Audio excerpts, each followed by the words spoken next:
I don't regret my decision. I know that it was the right decision for me. I don't look back on it with any remorse. Do I suffer from guilt? I think, it's always hard to leave students that you've known, especially when you're in a music role, because you know Yeah. them for more than a year. I'm Lisa Harding, ex-EdTech CEO turned certified teacher career coach. It wasn't all that long ago that I was recruiting, interviewing, and hiring teachers for roles in corporate America. Teachers that ended up being some of my all-time best employees. Fast forward through my own career transition, where I left my role as CEO to become a stay-at-home mom, I now work with and empower teachers to transform their lives by turning their once distant career dreams into realities. In this podcast, I give you simple, actionable, step-by-step strategies to help you do the same. If you're a burnt-out teacher or simply need a change and you're looking to create a life you love, you're in the right place, friend. Let's get started. Thank you so much for joining us today, from teacher to operations specialist. It is so great to have you today. Yeah, absolutely. Thank you for inviting me. Glad to be here. Absolutely. Jake, can you just start off by telling everyone a little bit about what you did when you were in the classroom, when your last position was, and a little bit about what you are doing now? Yeah, so I had taught for 8 years. I was in the classroom starting in school year 2014-15, and I left the classroom at the end of the school year 21-22. So I had worked for a couple different districts through that time. The majority of my career was in one district. I was there the last 5 of those 8 years in a suburb of Milwaukee. And I mainly taught 5th and 6th grade band, sometimes middle school band. It was always music related. I had a couple different roles throughout the different positions I had, but it was sort of centered around, music education and primarily instrumental.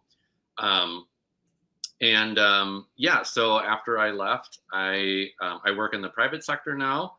I work for a company that provides products and services to the senior living healthcare industry. So a little bit of a niche market, but it's a cool role to be in, and I'm liking it. Awesome. And can you tell us, what is your exact title now at the company that you're at? Oh, so my exact title is Operations Specialist Vendor Manager, which is sort of a catch-all. So my role is a little bit two-sided. I work behind the scenes at my company, doing order fulfillment and then post-order resolution are kind of the two big tasks that take up my day. So anytime that there's a question about an order, anytime that there's a problem after the fact is when me or my team will get involved. Lovely. And I'm so glad you explained that, because I can tell you, as someone who is not in the field of operations, I feel like you said those 2 words in my head. I was like, I don't know about anyone else on this call. I don't know what those 2 things mean. So thank you for explaining those, because one thing I do know about operations, for the people that I know that are in it, as much as it's not a technical job, you are on the back end of the company thinking about how they are operating. And that can sometimes come with terminology or just different things that you don't have to think about as teaching. So one thing I'll definitely have you talk about tonight is, was there anything that you did to help you prepare for that? But I promise we'll get to that in a second. One thing I always like to start off is, can you tell us how your career transition has changed your life overall, and hopefully for the better? Yeah, it has been for the better. So the job I have now is a hybrid role, which I'm fortunate to be able to take advantage of. So I work from home Mondays and Fridays, and then I'm in our office Tuesday, Wednesday, Thursday. That was probably the biggest, black and white change versus working in a classroom. I think the other one obviously is, you don't have a summer being a different component of the year than all the other times.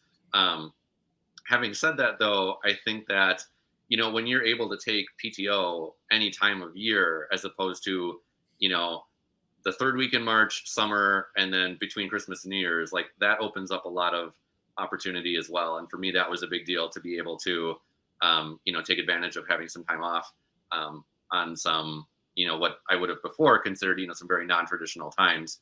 But to, the rest of the world, that's just the way it is. So Yes.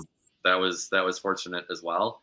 And, I'm glad that my company has opportunities to advance. I can't say that necessarily for every single company, but my company's large enough that there are some internal opportunities for me, as well as just, exploring the role I'm in and, transferable skills that I might be able to use at another company in the future if I ever wanted to do that. Whereas, I think in teaching, I mean, there are some opportunities to advance, certainly, but, much more limited, I think, than in the private sector. Totally. And as someone who's also in the private sector as well, it is such a change. The two of the things that you just named are two things I feel like I often get questions about. Like, one, do you miss your summer break? And two, what is it actually like being in a company where like you're not just on a step system? Like, I expect a $300 raise at the end of this year, whatever step you may have. Like, for me, I knew I did not want to be a principal or an admin. So really my roots were continue classroom teaching for as long as I could, or become an interventionist, which as much as I would have loved probably to be an interventionist, those are kind of like few and far between. If a school has an interventionist, there's like 1 or 2 positions typically, at least at the size of schools that I have in my area. So for me as well, those were 2 important things. And so I love hearing in your field, you're totally right. Every company is different, but at least in the field that you are in, you feel like there is room to move up, because that is important. And I can speak a little bit to that to myself as someone who, again, not in operations, but in the world of marketing and how I was able to leverage that. So for teachers on this call today, I know that you are probably, if you are going back to the classroom or not, you are nearing the end of your summer break here. So this is a great thing to start off on. Do we miss our summer break? No, we don't. And I am with Jake. One, I don't feel like I need a summer break because I felt like my summer breaks were how I was like living for those. I was like, had to be counting down to the next one. And then at the end of that week, it was like, okay, when is my next one? That's not how my days are anymore. I'm not feeling like I need those breaks to literally rebuild myself back up. And as you said as well, Jake, I can take PTO literally whenever I want. Like, this isn't like a certain time window. I know I miss people's weddings because they were during state testing, and I literally didn't have the option to travel. So for me as well, that is something that is huge. So if you're sitting there and it's the end of your summer break and you're like, ooh, I don't know about this. I just got together with some of my old teaching friends. Literally this past weekend, they asked me like, hey, do you miss your summer break? And I literally was like, oh my gosh, I kind of forgot that.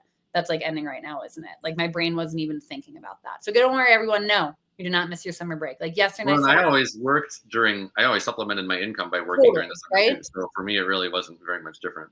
Yeah. And now it's nice that you can just focus on one thing for the entire year and then not have to break it up into 2 different things. I'm totally with you.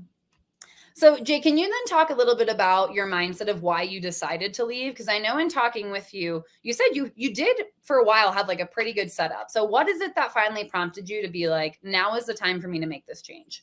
Yeah. So, I mean, it's a little bit of a long story and I'll try to condense it. There were some things going on in my district that kind of created some drama overall. We had declining enrollment, like I'm sure a lot of schools do. And, that was something that everyone was aware of, and they were thinking about closing a school. And then there was some community drama over that situation happening. So that all happened during and after COVID, and during and after an administration change. So put those 3 things together, it was very interesting. Kind of what happened was I had been moved around in my position quite a bit before, during, and after COVID. I had a job that, I had been at the district, the same district for a couple of years, but my role always changed a little bit year to year. And then during summer 2020, so like right before we were going to go back to the first full school year of COVID, they called me at the very end of August and said, we need you to teach something different this year because we have a teacher that's going to go on medical leave. And I was like, well, okay, but like, you would have known that like a month and a half ago, not, August 27th. So, okay. So I obliged, and I did that job that year. And it was teaching elementary general music, is what I did for that year then. So school year 2021. And I actually ended up liking it more than I thought I would, and said, since this is kind of working out now, can I just keep doing this? That was my request at the end of the year. And they said, well, no, because then the teacher that's coming back from medical leave won't have a job. So then they put me back to kind of not what my old job had been, but they moved me just to the middle school and said, you're going to just be our middle school band director. So 6th, 7th, 8th grade band. And that's your only thing. And I was like, okay, I mean, that's a, pretty good gig, but at the same time, like, that's the 3rd thing in 3 years. Like, now let's keep it consistent. And that's when they started talking about, are we going to close the middle school? Are we going to merge it? Are we going to do something else? And I was like, okay, hold on. Like, what is actually the plan going forward now? And no one knew. And they continued to not know. And it was to the point where in the middle school I was working at, none of the staff liked their job. So number one, even though I had a pretty good job, it was a terrible environment to work in because no one wanted to be there. My department, the music department, was trying to figure out like what was going to happen so they could plan for, how are we going to staff each of the positions next year. That led to a number of people becoming disengaged, and a couple people left my district from our department. We had one teacher who had been there for most of his career, like over 30 years, retired. And then we had someone who had kind of been like the glue holding our department together, decided that she was going to take an early retirement. And so that was almost half our department, like gone, like within the span of a few weeks. And so that for me really was kind of when I first, thought, I had been kind of thinking that whole year, like, this is sort of getting rocky. I'm not sure I'm going to stay with this for a long time. That was the moment when I knew. And I think that kind of happens for a lot of people. I think there's a point where, there's a before and an after, and it's kind of a pivot point for you.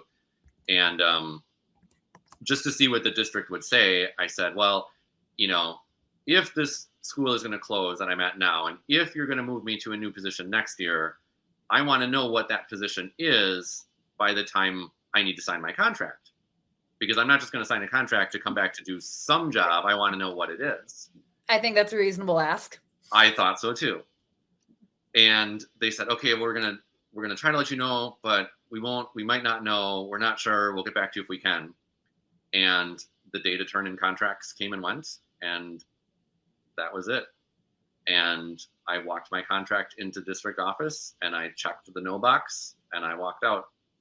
Wow. And that was kind of how my decision was made. And then I had to, tell my principal the next day that I was leaving. I told my department that I wasn't coming back. I told someone, I had an aide in my room that taught with me. I told that person just so that they were aware during each class. And then I told students what was going on. And it was a hard decision to make. Like, I make it sound like, it was this one moment and then I knew, and after that it was all black and white. But it was a challenging decision to make. It had been something that had been on my mind, probably since, probably for a few years before I actually made that decision. But I think, again, some of those events sort of, catalyzed kind of how I was feeling. Today's episode is sponsored by the Teacher Career Transition Academy. Our academy provides expert career coaching, professional resume and cover letter templates, small group coaching sessions, and a supportive peer network. The best way to jumpstart your career change journey is to enroll in my free Beyond the Classroom Masterclass. Visit teachercareertransitionacademy.com/masterclass to enroll now. I'll also drop the link to register for free in the show notes of this episode. This free masterclass is sure to kickstart your journey or give you the boost you need to move the needle if you're already in the career change process. Enroll for free at teachercareertransitionacademy.com/masterclass. So I don't regret my decision. I know that it was the right decision for me. I don't look back on it with any remorse. Do I suffer from guilt? I think, it's always hard to leave students that you've known, especially when you're in a music role, because you know them for more than a year. And so there are some relationships that you build up. I guess it was a little bit easier for me only because I had moved around so much that I hadn't quite established all of those, like deep entrenched relationships with students yet, where I'd had them for multiple years, adding up. I also kind of knew that the district I was working for was undergoing so much change, and teachers had already been coming and going for so many years that one more wasn't really going to affect the culture that vastly. So, it was sad to leave the position, and I still miss teaching. People ask me to this day, like, do you miss the job? Do you want to go back? Would you ever go back? And my answer is vehemently no, I would not go back to teaching. But yes, I do still miss it. I miss being in the classroom. I miss getting to work with kids. That was the job that I had trained for and thought about since I was in probably, like towards the end of high school. I was probably, when I picked my major, 16 or 17, thinking about it, going into college. And then by the time I left teaching, I was 32. It had been half my lifetime that had been a part of me, that I had to let go of. And I ended up at my new job. I started training at the very end of the summer. And the first day of training was actually the day after Labor Day. And I made the joke in the room. I said, this is the first Tuesday after Labor Day that I have not been in a classroom since I was 5 years old. Wow. Because I had either done it as a student or a teacher, and been there, and that was what I was doing.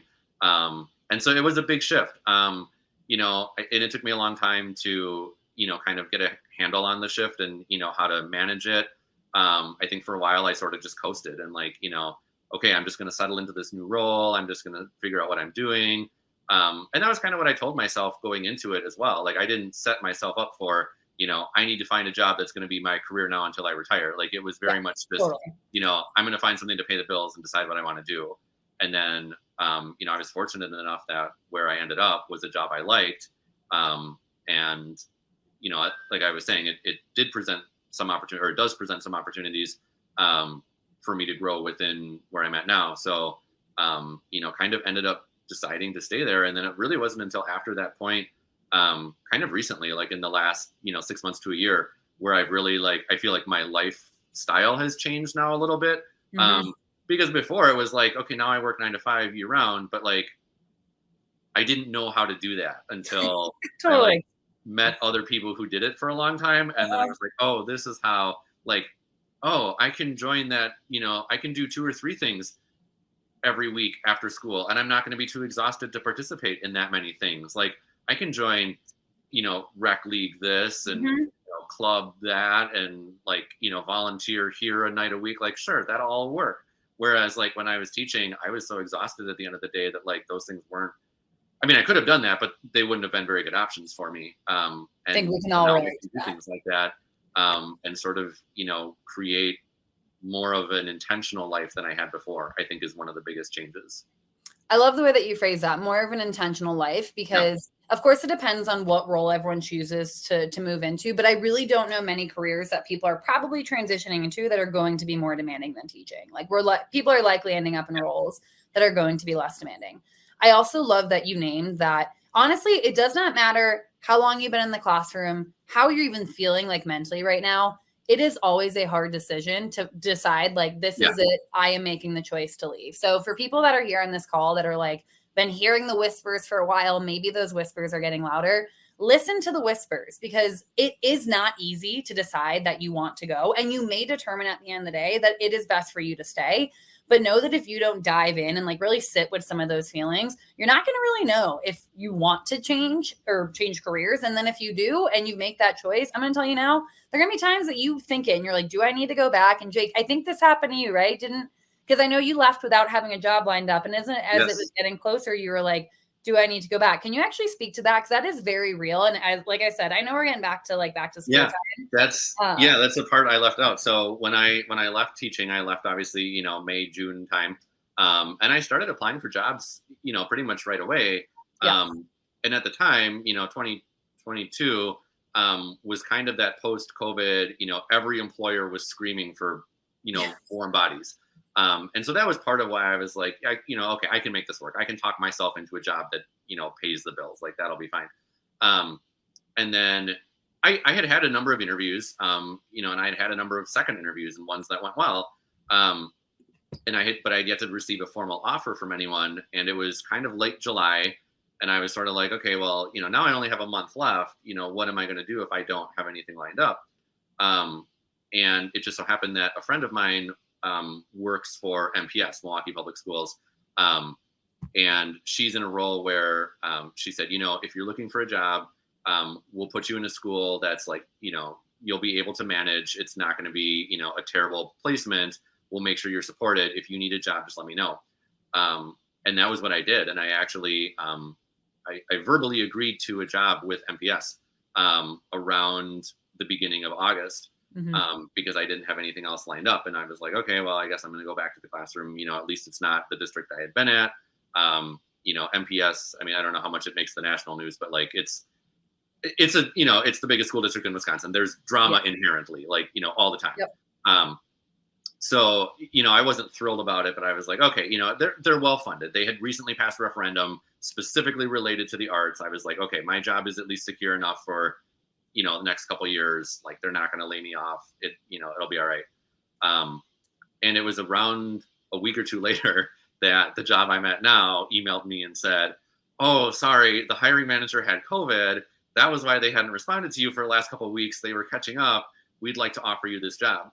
And I think that decision was actually harder than the decision to leave my original job, was because then it was mid-August and I was telling, not only another district, but, someone who was my friend, like, hey, actually, I'm going to have to decline this. I got a better offer in the private sector. It's an opportunity I can't say no to. And they tried to talk me out of it a little bit, but I think they were understanding enough because they had known, they and I had spoken about, my decision to leave where I was at before. And so they knew it was on my mind to, join the private sector. So they understood, but that was actually the harder of the two decisions to make. And then, and then I ended up accepting the job where I'm at now, and was actually able to negotiate a little bit of an increase in, not my overall salary, but they gave me a sign-on bonus because I said, well, I have another offer. And so they were able to increase my offer a little bit. So that's another, I'm kind of going on a tangent now, but I would say that's something else to think about when you're joining the private sector, is you get to negotiate. Oh, we have a whole thing about negotiation. So for people who are normally on these calls are used to Lisa being here, Lisa is sick tonight, unfortunately, but Lisa's favorite thing is to talk about negotiation. Jake, I promise, we'll absolutely dive into negotiation because Lisa would be upset at me personally if I did not bring it up today. Sure. Thank you, Jake, for that explanation. So I think what's really helpful to even hear too is like, you kind of had to rethink through this whole process again once you ended up getting that job. And I think what I want to name from this is, at the end of the day, I know that teachers are always better at putting other people before themselves.